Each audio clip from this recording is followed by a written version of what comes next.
Hello friend, मैं समृद्धि फिर से आ गई आपके लिए लेकर अपनी कहानी का तीसरा एपिसोड। तो आइए सुनते हैं मैं तुम्हारी माँ हूँ का तीसरा एपिसोड।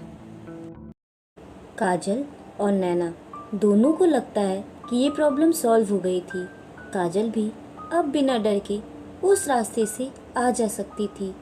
अब उसे ऐसा कोई एहसास नहीं होता था जैसे कि कोई उसका पीछा कर रहा हो।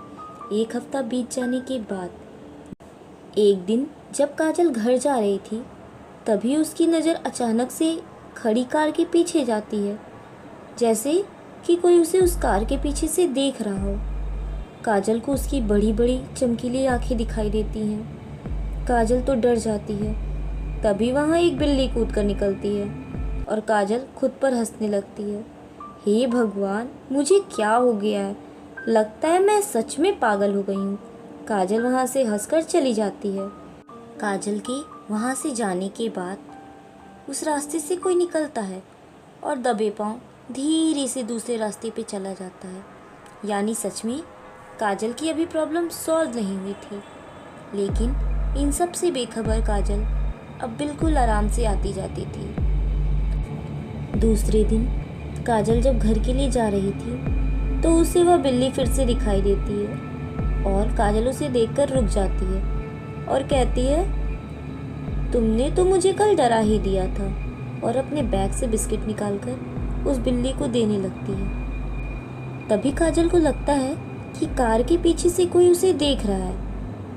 एक दिन जब काजल ऑफिस से घर जा रही थी तो उसे फिर लगता है कि जैसे उसका कोई पीछा कर रहा है। काजल को लगता है क्या वह बिल्ली है, क्योंकि उसे रोज बिस्किट देने की आदत हो गई थी।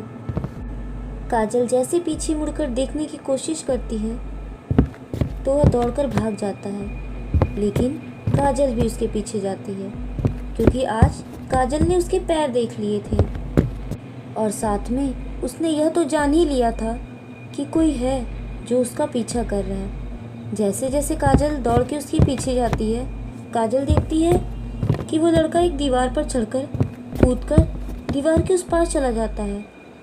काजल इससे पहले कुछ कर पाती, वह लड़का उसकी आंख के सामने से ओझल हो चुका था। काजल फिर वहाँ से टैक्सी लेती है और तुरंत अपने घर के लिए निकल जाती है। घर पहुंचकर उसने दरवाज़ा खोला, एक लंबी सांस ली और नैना को फ़ोन करती है। सारी बातें उसे बताने लगती है। क्या तुमने उसका चेहरा नहीं देखा? कितनी उम्र का था? मैंने बस उसके पीछे से बाल देखे। मैं ये नहीं बता सकती कि वो कितनी उम्र का था। मैंने सिर्फ उसका आधा शरीर देखा।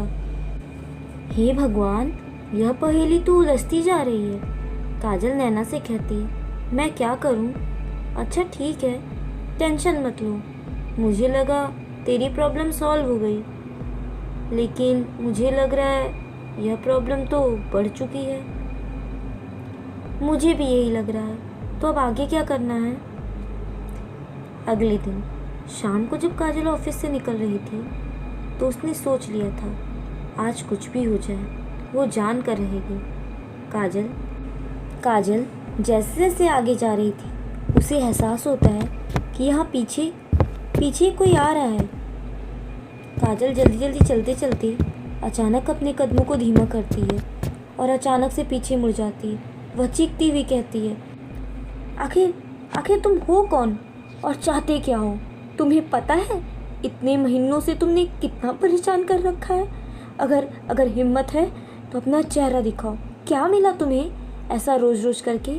आखिर चाहते क्या हो तुम मुझसे?